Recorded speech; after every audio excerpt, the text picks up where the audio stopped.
Sometimes I feel I want to run away. I want to get away from the It's a song. Big hit on Earth. Heart of me. Good morning, good afternoon, good evening, and good night, and welcome to the triumphant return of the Dynamic Convergence. I am your host, Just Tracy, and with me are some new voices and some voices you may know. Boys, would you like to introduce yourselves? Well, absolutely. My name's Robert Swanson. You may know me as Bob O'Mac or Bob O'Ethanamak, or as a wide variety of other things. I am the host on UndercoverCapes.com for Crisis in the Toyverse, and very happy to be here. Oh, thanks for coming. I'm so excited. Well, that's an intro that I don't know if I can trump that. I mean, I don't know if I can or not. Not political. Huge. Not. For those who don't know me, my first question is, why haven't you been listening to the podcast before? Just saying. True story. I am the random dude, Josh, host on the Flipside Focus and the Side Scrollers, and now a regular on the Definitive Crusade, which I'm super excited for, and I'm even more excited to be on the Dynamic Convergence. On the Dynamic Convergence. The words are hard today. Shut up. But look, you're a regular now. I know. How does that feel? I've been a regular for over 2 years, almost 3 actually. Holy hell. Wow. And who else do I have? My merry band of men. Well, my name is Dan. Oh, sorry. Hi, Dan.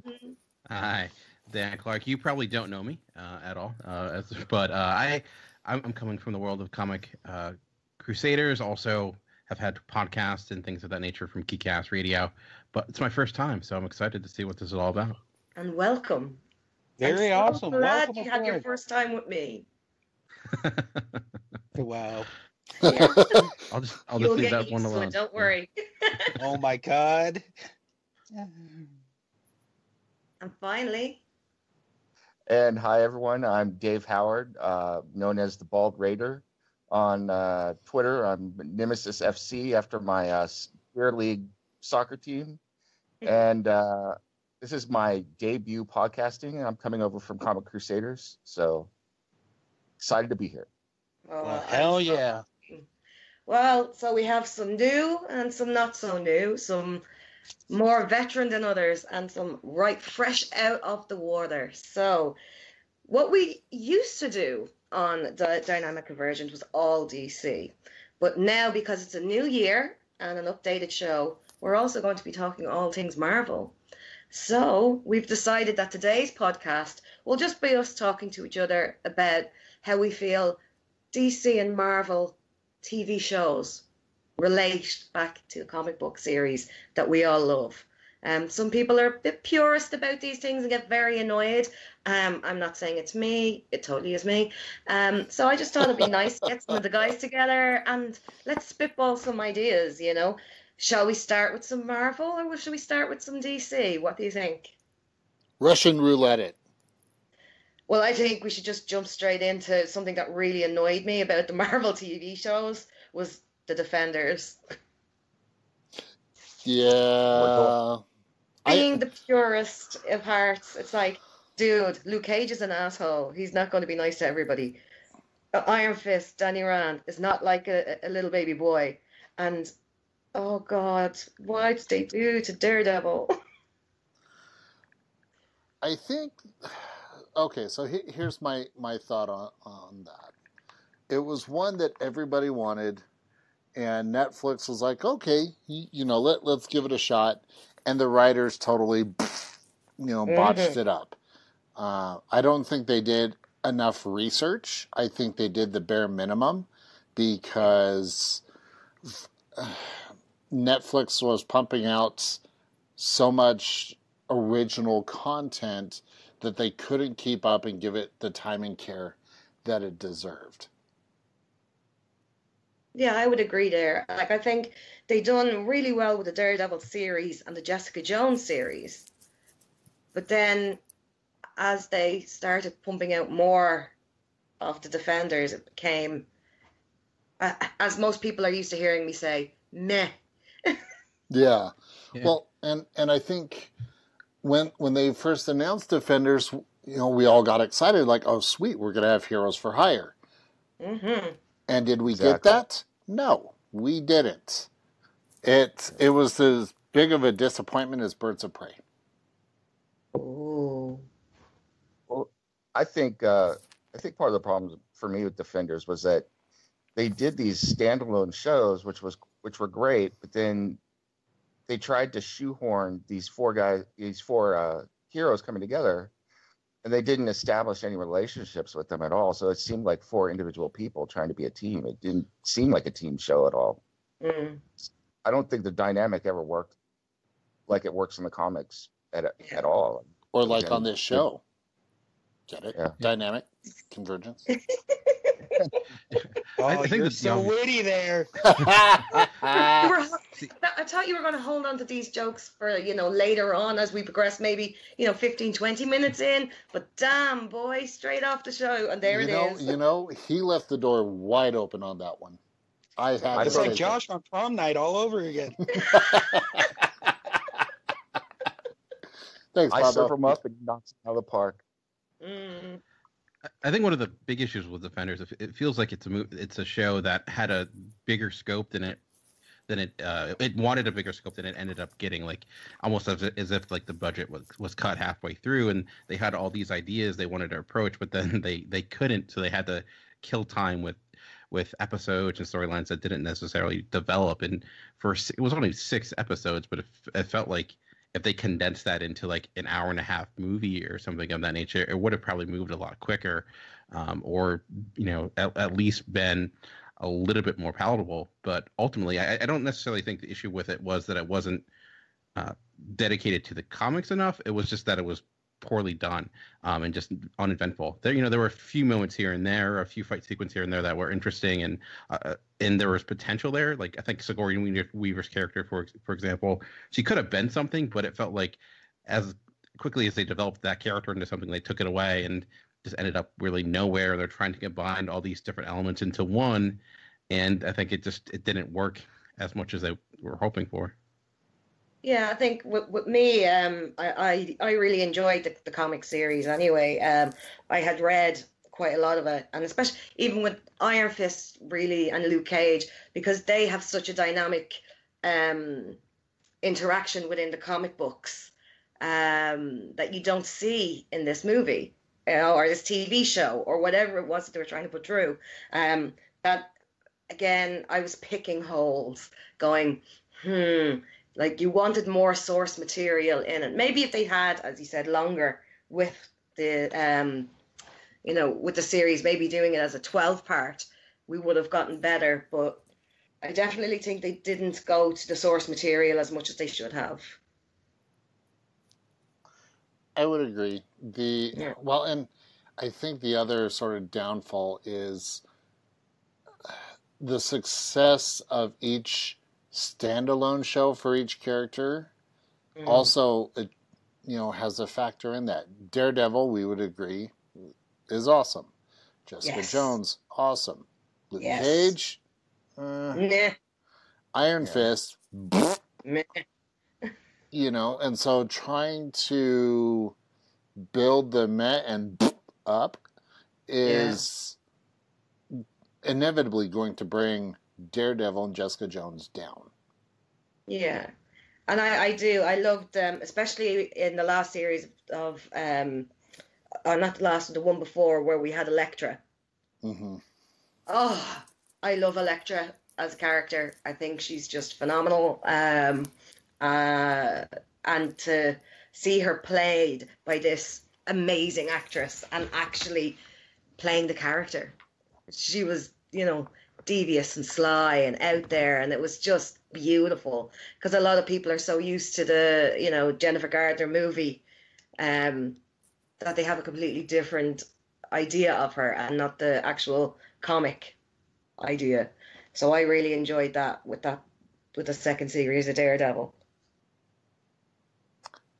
Are we all going to do a little purge this evening? Or not a purge, but a sit down and watch the way Punisher has been released today, the second series. It feels tough when you know it's going to be canceled. Like I probably in know, 2 right? weeks. So it seems like why spend it? I'm not as pumped to watch it.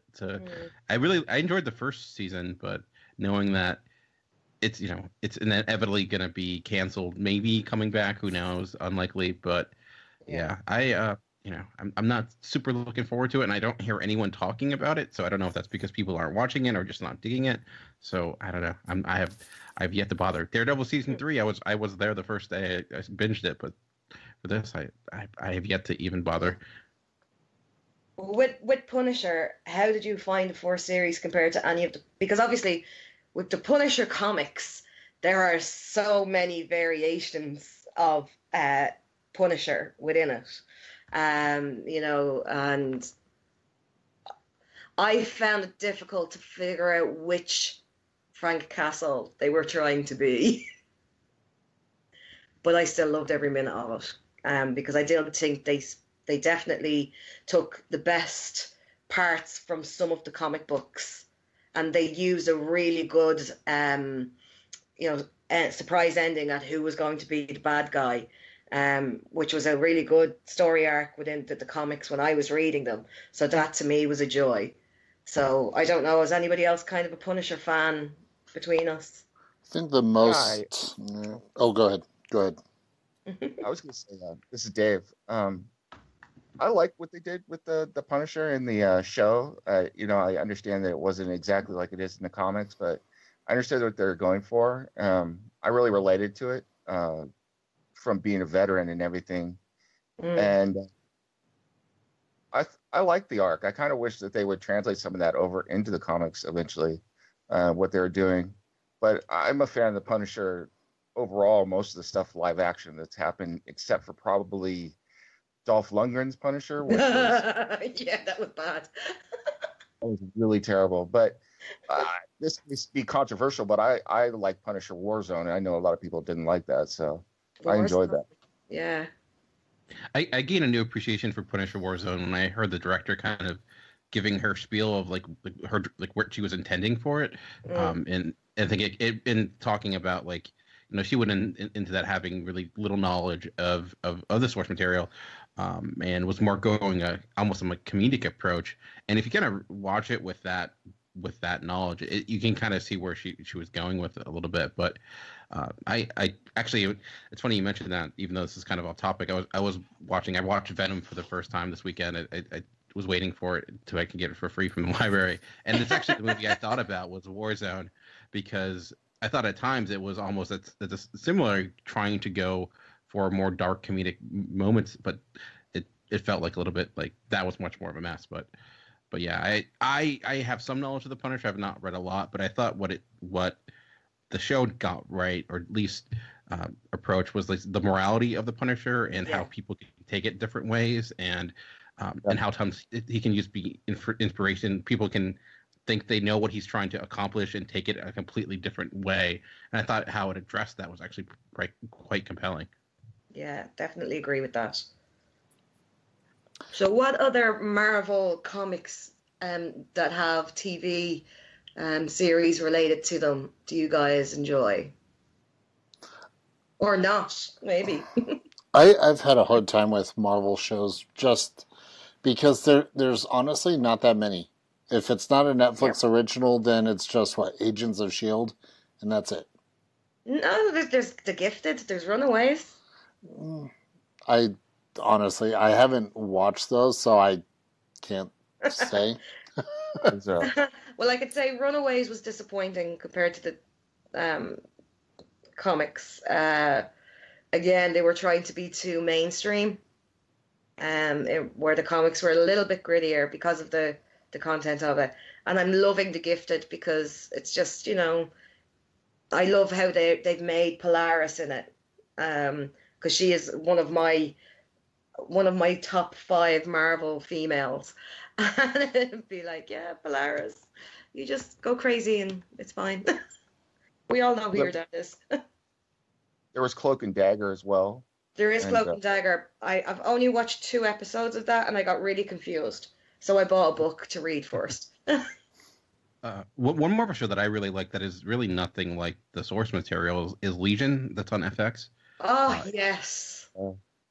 It's out there. I mean, it has similar. It's taking like the idea of the character where he's having these different personalities and things of that nature, but it doesn't feel like it's anything else in regarding the other universe of the X-Men, which is sometimes a problem within the X-Men movies themselves, but that's another topic. It's like, oh, who owns it? Who owns this X-Man? Yeah, but I kind of like that when you take, because Legion to me, even I'm a huge X-Men fan, and he's ever been a character that I've had a lot of affection for. But I kind of like sometimes when you take something that it has some potential to do something, it be better, and then you come along and you make a TV show like Legion, rather than trying to depict one of the greatest stories of all time in comic book movie form or TV form and not doing it as well. So, yeah. Yeah, I would agree with that. Like, I didn't know a lot about Legion when I heard about the TV show. So I watched the first couple of episodes and I said, right, I'm going to buy some, back issues down my local comic book store. And they didn't have any. And there was nothing. So I had to order them all in. And it was like, I didn't think it was that obscure if they were making a TV show about it, but it's the mental health issue, and it's fantastic to be bringing that to the forefront. And I think that's what's so good about the TV show outdoing the comic book in relation to setting a story. So I really enjoyed Legion as well, on both formats, but without having to pick at it. I think it was the first time I've read a couple of comic books and then gone and watched some live action about it and not given out. I've been like, that's not right. Like some old lady in the corner shaking her stick, Yeah, there's actually a pretty good Legion series that came out last year. It I don't know if it was inspired by it was because of the TV show or not, but I think it had a good balance of both. But yeah, other similar to that, I don't watch if it's on Netflix. I tried Cloak and Dagger, and I just couldn't get into it. I gift the Runaways. I watched a couple episodes, and to me, there's so much content out there. If it's not great, and if it's just okay, I tend to look for something else. And I feel like most of the Marvel TV, outside of Daredevil here and there, it just tends to be okay. And I say that as a huge Marvel fan. So you would be a more of a reader than a viewer? Reader and probably viewer of most of the films over Marvel TV for the most part. Yeah. See, because that seems to be the big difference, isn't it? Marvel know how to make movies, but don't know how to make TV shows. And DC know how to make TV shows and not how to make movies. Mm-hmm. On that little, segue into DC. See how smoothly I did that, lads? That was nice. Wasn't it? A few of my favourite things about DC have some really amazing shows to go with them. So, like, obviously Wonder Woman, we got Linda Carter. Like, we can't even talk about any other Wonder Woman but her until the movie.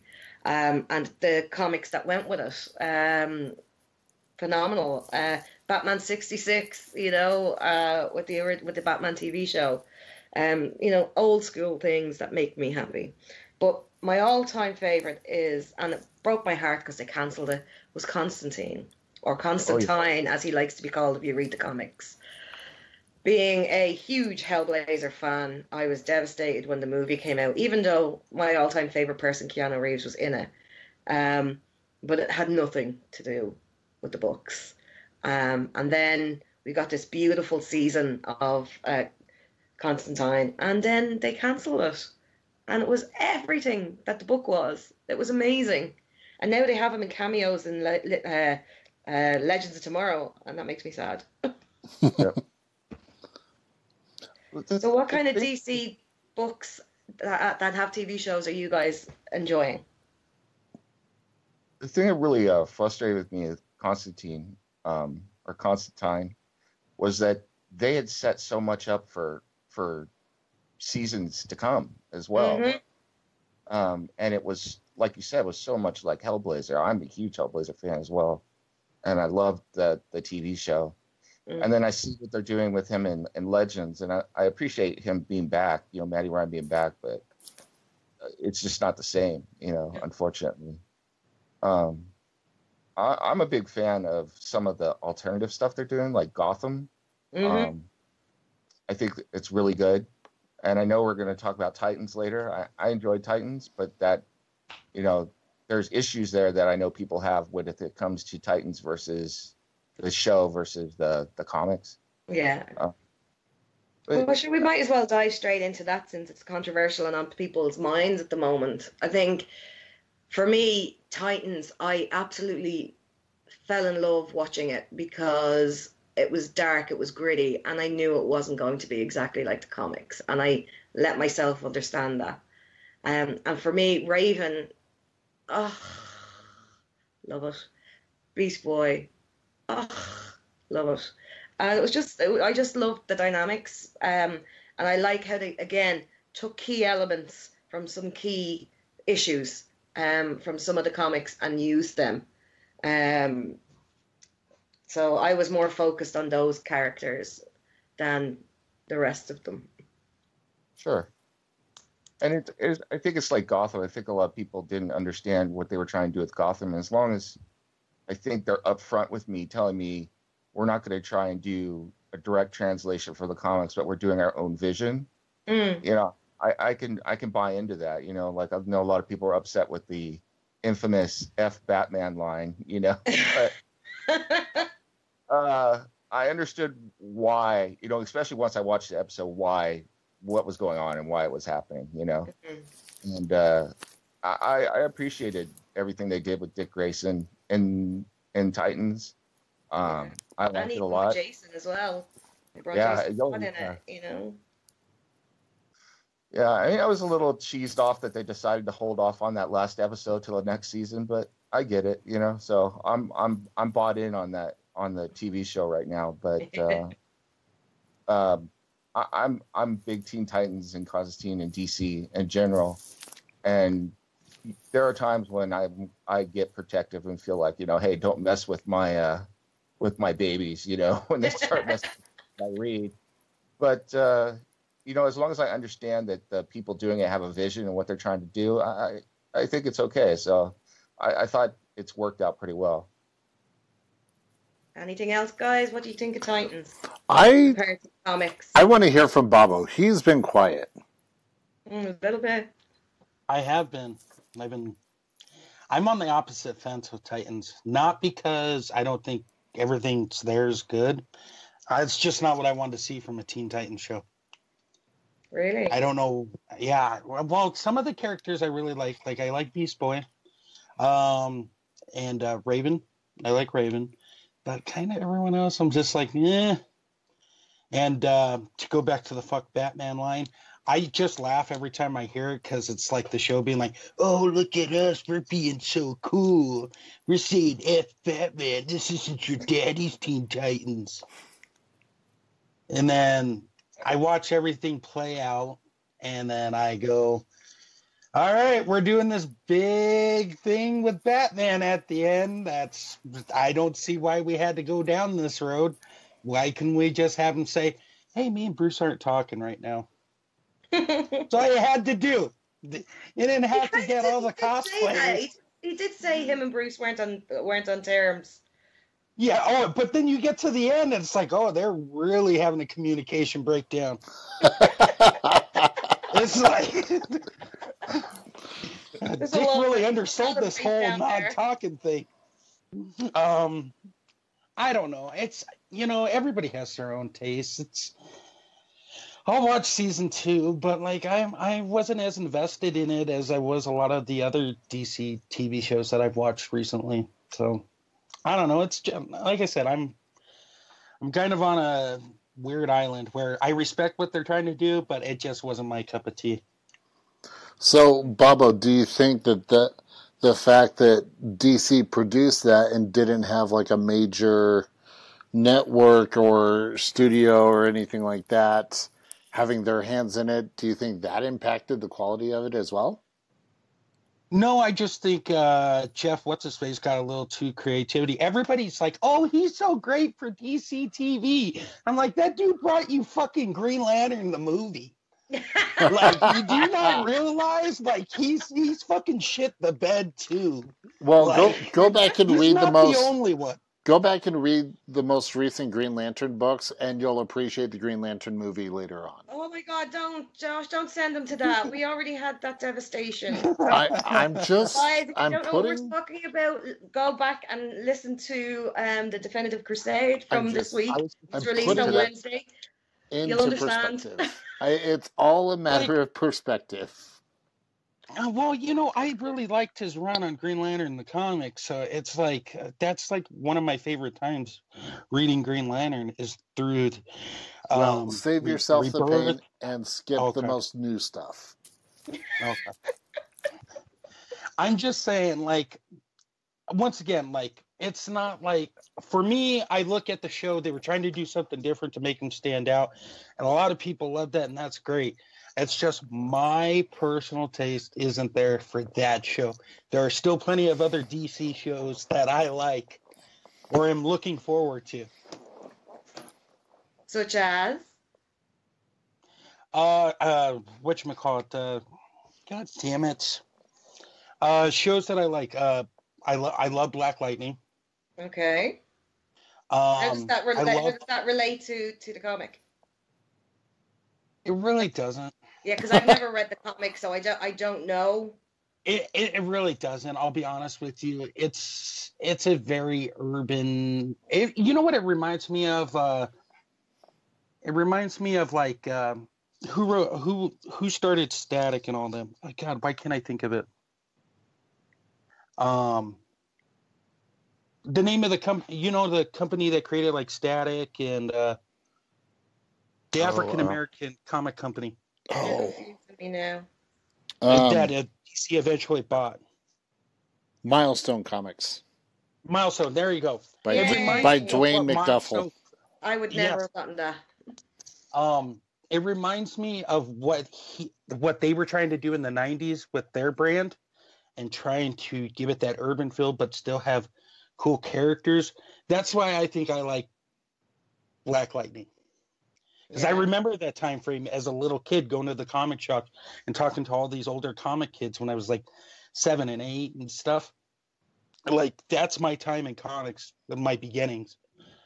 And that's why I like Black Lightning. I love Legends of Tomorrow. Okay. I do, yeah. Legends is just a fun show. Like, it's a show you can just go and watch and like, hey, anything's going to happen this week. And again, it doesn't relate back to the comics, though, does it? No. It has certain moments that pop in and out. Like, so you'll have an arc here.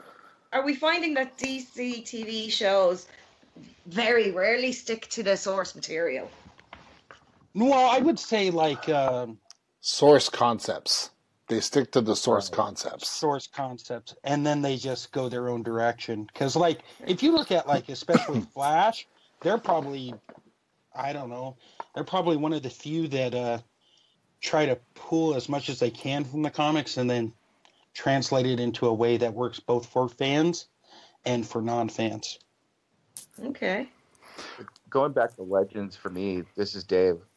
One of the things that annoyed me initially that I got over was the whole thing with the Atom. It's like, I'm like, why does he have to be on his suit? Why are they turning him into DC's Iron Man? I was like, give him the belt, and have him shrink down that way. And it's like you said, at first, it's like some things click with you and others don't. But once I got into the show and realized what they were doing, I let it go, and I love Legends as well. What I was saying with Constantine is just that it just annoys me a little bit that character is used in that way in that show, because that's more of a fun show, and I want Constantine knee deep in just this, So that's a very valid point. I would love to see a Justice League Dark live action. Because don't get me wrong, the animated series fantastic, but I would love a live action. And I know we're not hitting on animated today, but the stuff that they did recently with Constantine. Oh, the City of. Yeah. Once we get to that, you're good. You're going to have to shut me up because I could talk nonstop about that. So. Well, at least we know what the next pod's going to be about, guys. Yes. We're going to talk animation.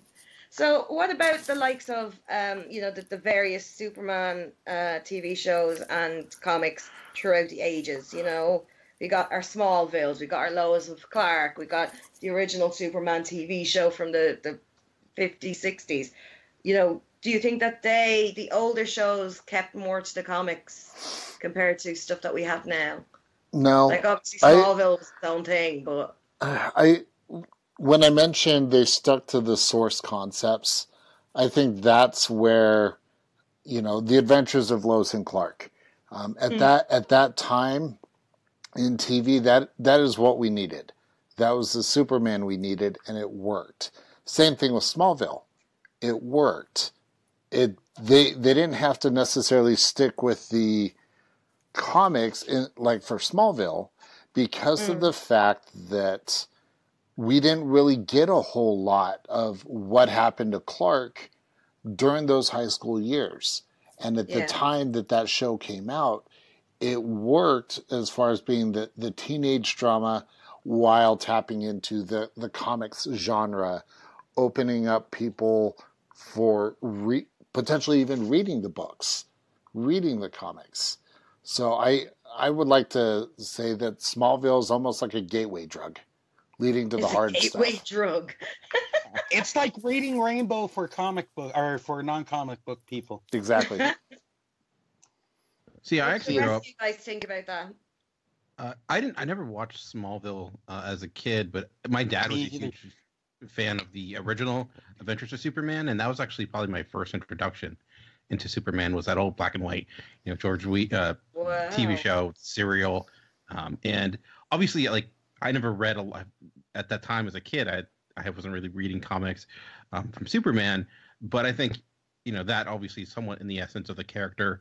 At the time, though, even when comics were coming out in the 50s, continuity wasn't really a thing they cared about. But I think it certainly is in similar spirit. Perhaps it was a little bit more politically motivated at the time against the original creation, of course. But I think that to me was my gateway drug. As a kid, growing up, like I was around high school when Smallville was out, and I just could never get into it. It just felt a little too melodramatic for me when I was around that age. It was too much like Dawson's Creek. You know what's funny? Superman was my gateway into Superman TV show was a gateway into the comic world. For me, though, it was Superboy, The Adventures of Superboy. No. Only because I remember how cool Bizarro looked. I love Bizarro. Again, if you want to know more, listen to last week's. I made boys, right? This is me being as crazy as I am. I made boys from from TDC One read Red Hood Outlaw purely for 2 panels that have Bizarro in it, because he's in an alternate universe and he has a beard, man, lads. He has a beard. And then I totally took her fantastic obsession with Bizarro with the beard, and I twisted it in ways that it shouldn't have been twisted, and it was great. Yeah, it was a beautiful thing to hear. I was listening to that this morning before we came on and was laughing. So I'm glad I can bring joy to the masses with my love for Bizarro. Lois and Clark, I mean, I think that would be my Titans moment, because like you were talking about, some shows, I get what they're doing, but I just don't get it. A lot of those Superman shows are like that for me. I'm similar in that I grew up with Superman with the black and white, the Reeves one, which is just pure, golden age Superman. And then I got into comics reading all my dad's old Supermans from the 50s. Wow. And then also I was a Flash and Batman fan. So I had Superman was kind of on my bad list, because my first comic book I ever got was Flash and Superman Racing. And I was like, no way Superman's keeping up with Flash. So Yeah, the Flash is around the world 3 times before, Superman does that. He could have just turned back time without even, batting an eyelid. Right. So to me, it was like Superman was always just this big guy. I like Superman, but I'm not a huge Superman fan. So he's just kind of this force of nature. And then when I saw these shows and what they were trying to do with Superman, with like Lois and Clark, where they're doing a melodrama with Superman and Lois and everything, it just wasn't my cup of tea. And not that it was bad or anything, but it just wasn't my envisioning of Superman. Because to me, Superman is, this force of nature that doesn't have any emotions sometimes. Yeah, so. That's in Action 1, holding up, or whatever action number it was, holding up the car. Right. Exactly. I feel like I should be slapped severely because I got the number wrong, but I'm having a blonde day today. I've told you this already. I'm sure Johnny will come after you eventually. Oh. It's all right. Okay, do you know what? I'm just waiting for my phone to, when this gets aired, and for Johnny to text me and go, Tracy, you are no longer part of this company. So I'm curious then, since you said that, Superman and the shows haven't been your cup of tea, per se.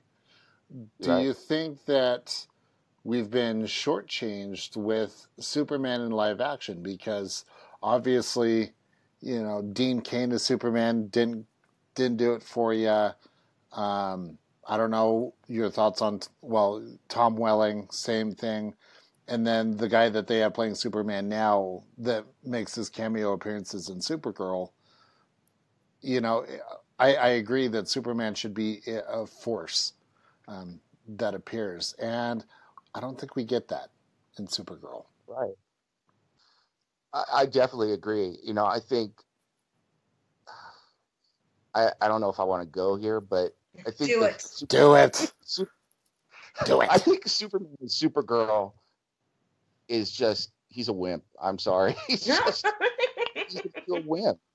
I mean, and I don't want him to be, a He-Man who is like being a jerk and everything. You know what I'm saying?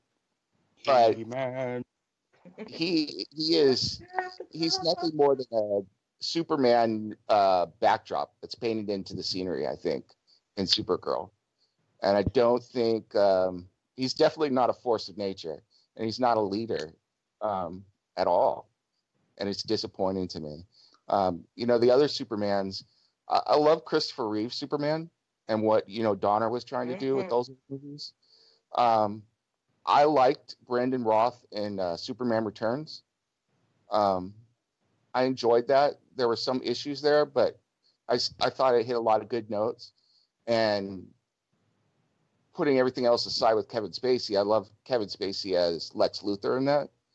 But Henry Cavill, I mean, it's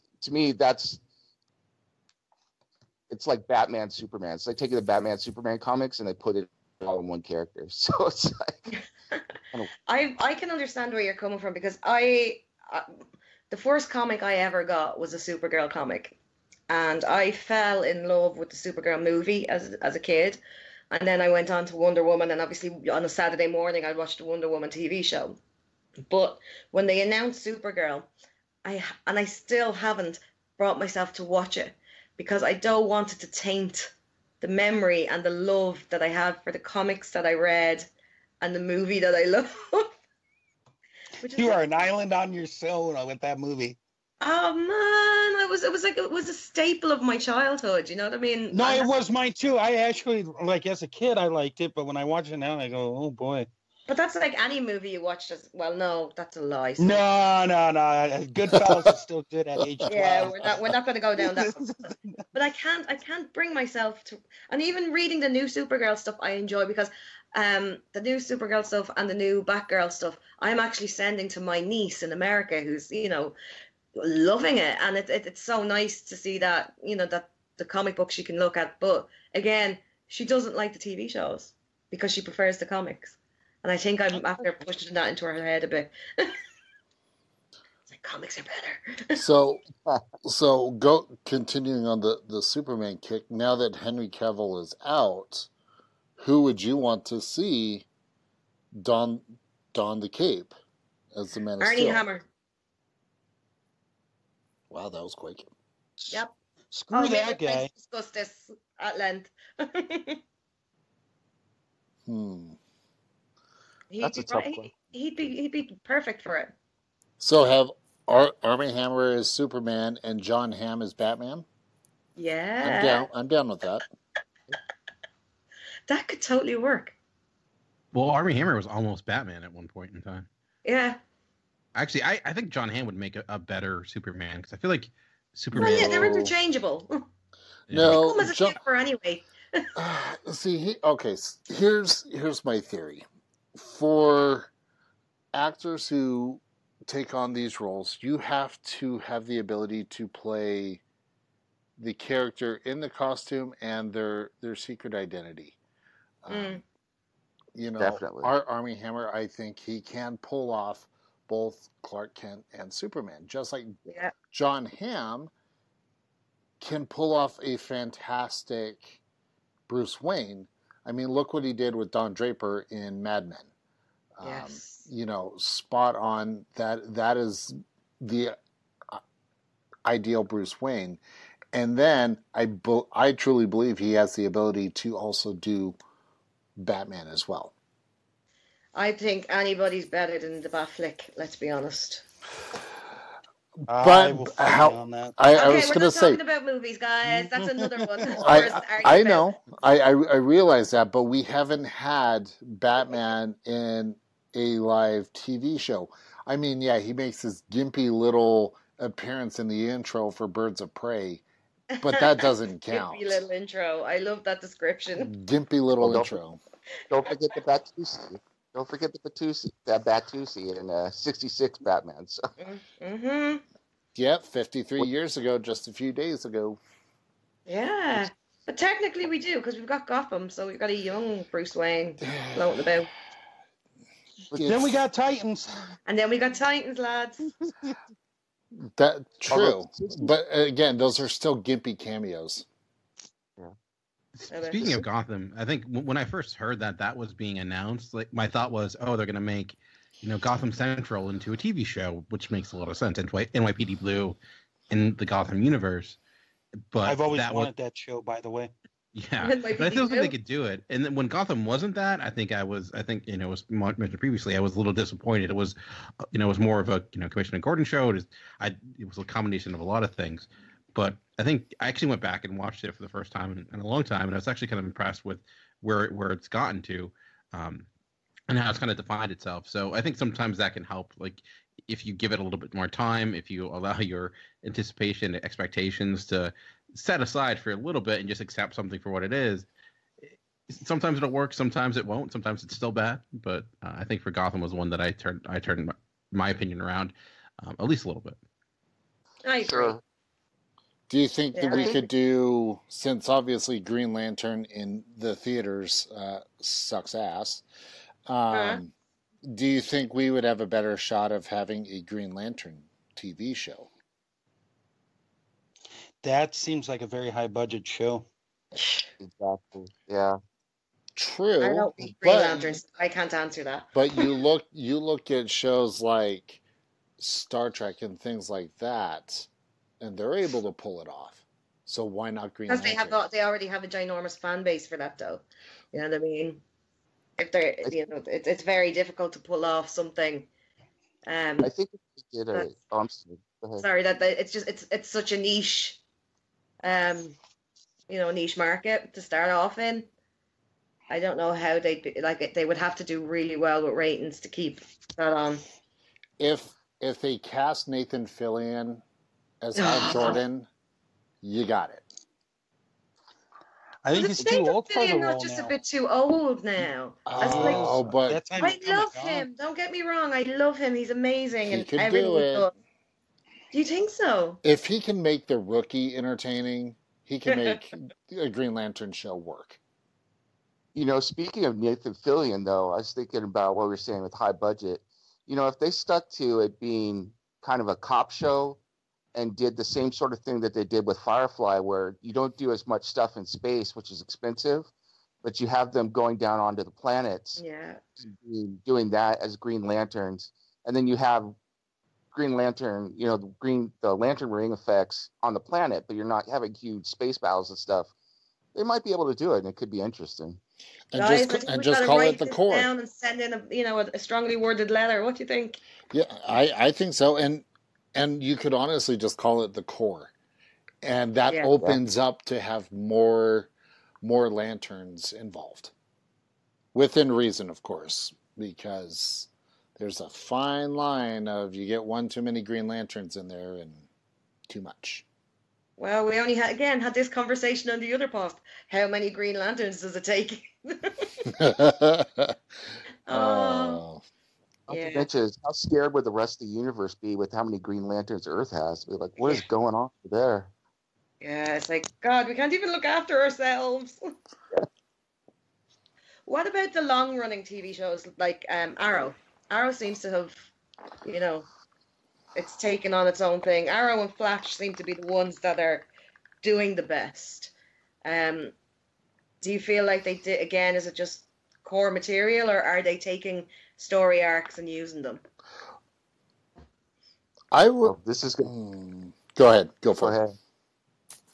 I was going to say this is going to be heresy, but I never really got into Arrow that much, even though I'm into Flash and Legends. And it's because I like Green Arrow a lot, and then I watched what Stephen Amell did with Arrow and what he did with the Green Arrow, and it was kind of like they can't do Batman on the TV shows because of contract stuff, so they kind of combined Green Arrow and Batman into one, and it just never worked for me. And so it's kind of like, understand that. I I'll stopped third watching that. it after the 4 series because it was like, oh my God, this isn't Arrow at all. Yeah, I don't know. I fell asleep in I think episode 2 of Arrow. And I was like, I'm sorry, but if a show puts me to sleep, I'm not gonna stick with it. Flash was different because, and maybe it was just Grant Gustin's performance, as well as they paid so much tribute and respect to the original TV show by incorporating those characters that Flash is just something all on its own. Yeah, I couldn't understand why they didn't use him in the movie. In the Justice League movie. I think why did they get somebody else? It made no sense. That's just double dipping or weird universes. It would be too weird because if there's continuity issues in the movie as compared to the show, we'd all be up in arms with our tiki torches. Yes, but we're up in arms tiki torches. Anyway, so at least we would have been up in arms about something decent. We'd be all up in arms saying, no, that's not what Barry did. He, it was supposed to be this way in season 2. Why is he doing this here? We'd be pissed. Well, here's the other problem when you do something like that. TV schedule is one of the most grueling forms of television or entertainment. To try to make a TV actor appear in a full-length feature film like that's not good for a TV show because he would. Perfect example, Back to the Future. Michael J. Fox worked like 7 days a week. He'd have a couple hours a day to sleep between what's that show? Grown Pain. No, not Grown. No. It's I should know this, but the show he was on was the Young Republican kid. So he'd literally go from that set on to Back to the Future, and then once they were done with Back to the Future, he'd go back to the other show.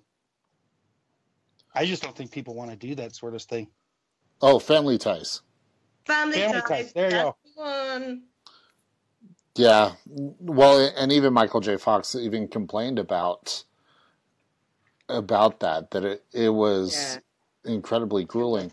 I think the only show to successfully transition, and I say successfully with air quotations, was Batman 66.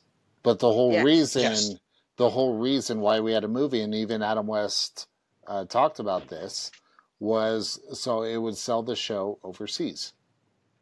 It's the only reason why we have the movie. But it's great. I love that movie. Because we got shark repellent bat spray. Yeah. Shark repellent bat spray. Oh, yes. You got to really give it to Adam West. He only not stood committed to the TV show. He stood committed to that movie and then to a lot of the animated stuff for lots of years. Oh, yeah. I know this is an animated show, but like he was kind of the first world builder of a character, like where he kept showing up in many different forms. He was like the one constant. He was the Kevin Conroy before Kevin Conroy. Yes, there you go. I mean, he What kept it way to alive. explain it, guys? What a way. Only on We're Undercover explaining Capes. Batman with Batman. Yeah. I like the way you kind of clarified that at the end. Only on UCPN will you get that sort of tagline. I'm telling you guys, there's so many hashtags in this show, I don't even know where to start. So, is there anything else you guys want to maybe throw out there that we haven't discussed yet? Damn. Damn, that was a silent no. Damn. Well, did anyone Josh's see the Beard and little its impact. Did anyone see the little bit of glimpse we did get for some of the upcoming shows, like the new Watchmen that's going to be debuting soon on HBO? Worrisome. Considering, yeah. You know, I was watching Watchmen the other day, and it was kind of weird because I'm like, I used to enjoy this. Now it's just fucking weird. And I can't explain why, but it kind of put a weird taste in my mouth towards the show because I'm like, That's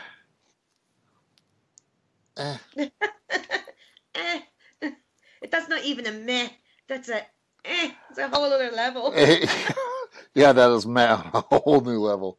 That's a whole new level. It's a whole new world. Don't even get me. That's a whole separate show. That we'll save that for Hammered Heroes. Yeah, you guys can talk about that shit. I don't know. Watchmen has potential. I mean, yeah, we're coming off of a Zack Snyder movie, so you know the bar's been set so high. But again, they're walking a tightrope, and it'll either be amazing, yeah, or it's going to be an epic fail. Either way, it's going to be epic. Whether it's epic, I like that. Either way, it's going to be epic. And lots of sex because it's on HBO. Well, that's it. Yeah, being on HBO, they're gonna just go totally overboard with the adult content. Yeah. Did you ever want to see Rorschach without it? Never mind. No. Stop it. Dr. Manhattan's gonna rock your world in ways you never wanted. And like, you know, he'd be wearing pants one minute, no pants the next minute. Oh. Rorschach's gonna have ink changing condoms.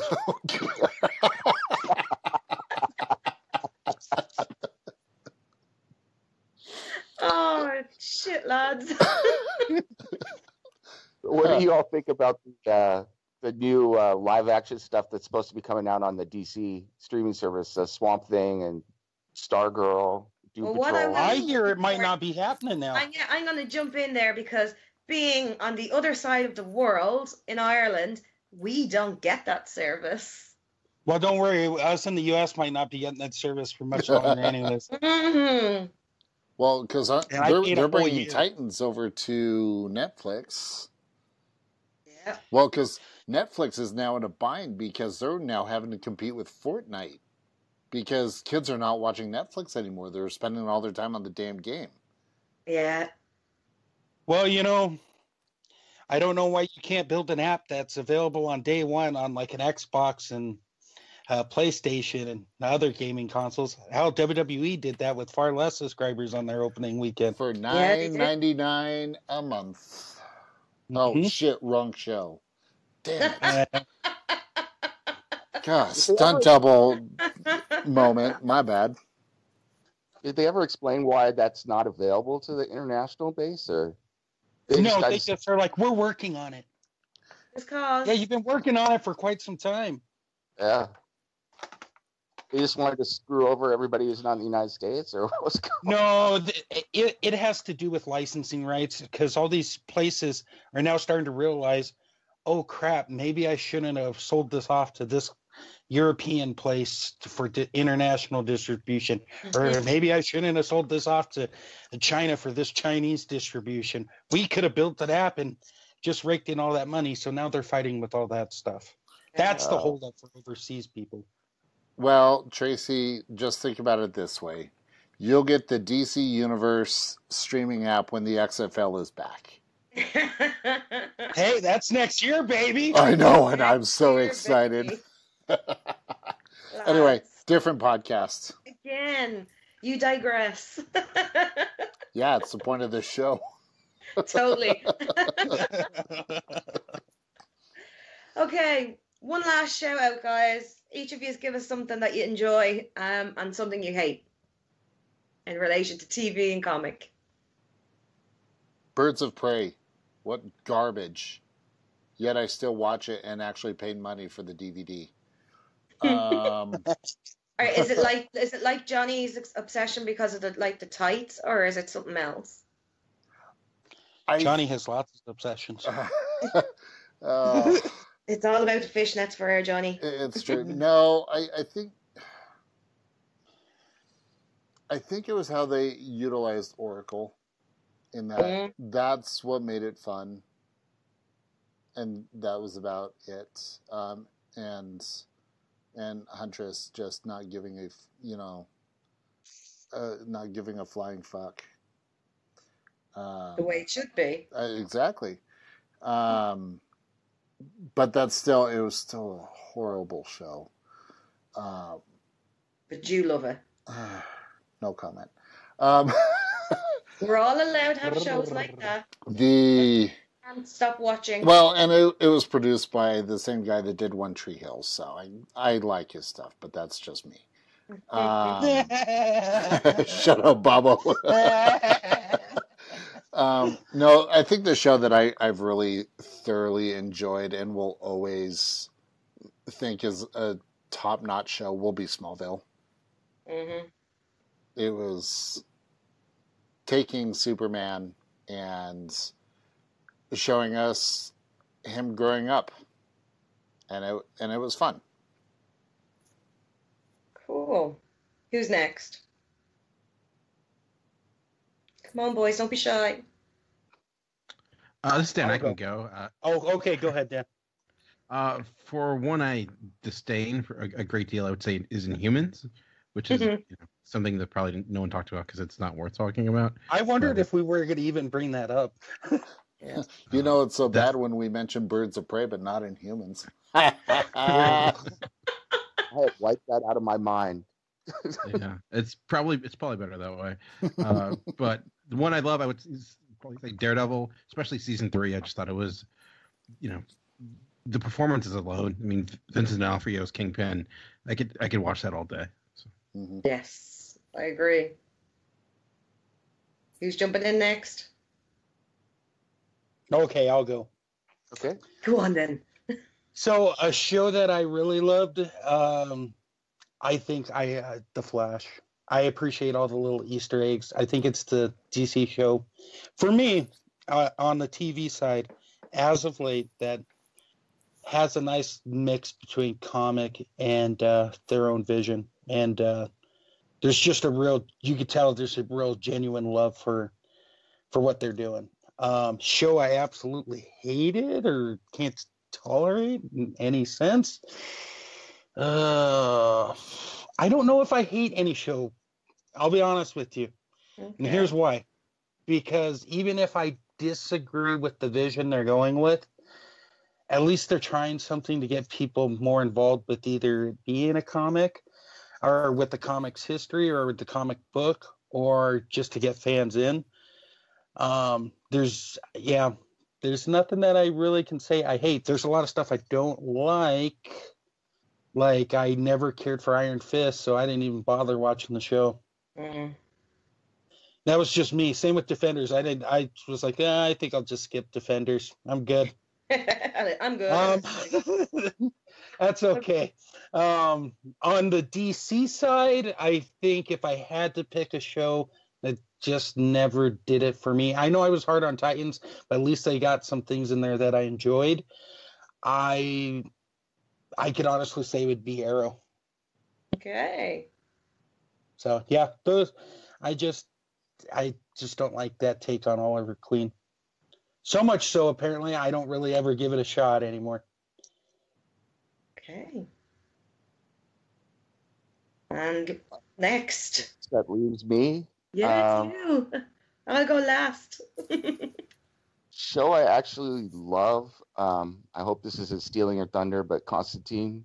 Yeah. I love everything about that show. I was incredibly sad when they didn't pick it back up. I pray every day that somehow it's going to find its way back. Show I hate. I think I agree. I don't hate any show, but I think the one I was the most disappointed with because I was looking forward to was Iron Fist. I like Iron Fist as a character. I like Heroes for Hire, and then I watched it and it did nothing for me. And so I was the most disappointed I think I've ever been with anything was with Iron Fist. So. All right, I agree. I think we're on the same boat here. I would say Constantine was my all-time favorite TV show that came out, bar Wonder Woman. I just loved every minute of it, and because I was such a fan of the comics and because of the continuity in it, that made me even happier. With the Marvel, I really enjoyed Jessica Jones. I thought that she, obviously season 1, when they had David Tennant in it, so they had to use the Purple Man for the entire series, where it wasn't like that in the book. That pissed me off. But in general, it's a really good character. It's a really good fit to the comics and cross over to TV. And I do like The Gifted because I like Polaris. That's really the only reason. So yeah. So do you think we've discussed it enough, guys? Yeah? I think so. I think we have. Well, what I will say is thank you guys for joining me. I am honored to have been on this pod with you. Everybody in the world that's listening, we will be doing our next episode in 1 month's time. We come out every 4 weeks for the Dynamic Convergence. But don't forget to listen to some of the other podcasts that our network provides. So, with all of that to say is, goodbye, everybody. And keep well, keep safe, and look after yourselves.